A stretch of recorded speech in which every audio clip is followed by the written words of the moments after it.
还是没有吗？哇，那你要带走什么？不知道哦。好了，等一下我们玩这个 DIY 制作课程还有体验营的时候，你就会有东西可以带走。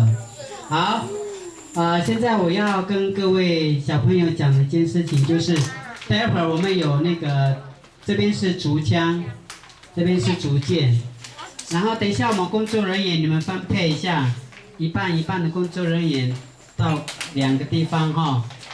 小朋友等一下，你们26位嘛哈，13个。啊，对，一边13，那边13，然后你们做完了，然后就对交换，但是我们必须要全部大家都有手上东西才可以交换，免得我们等一下会搞不清楚到底你学到了什么啊。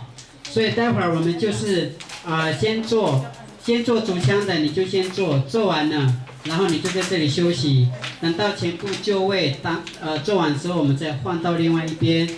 好，这是第一件事情。第二件事情，等一下我们做完这个图案DIY 制作竹枪还有竹剑，等一下我们要做闯关游戏，来借我一下。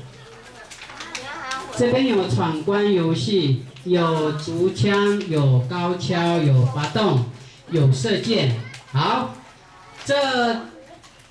这一个关呢有2个关主，你要注意哦。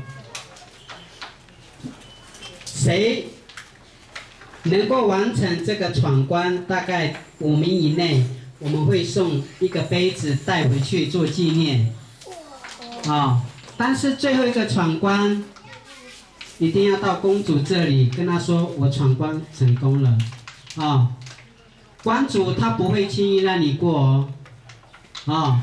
所以谁会第1个、第2个、第3个、第4个、第5个，他就有奖品可以拿，因为我们这边有一个精美礼物。那我们这个2边做好了，小朋友我们就会到那个勇士屋的底下，那里有2个妈妈会教你们怎么做花环，有没有做过？没有。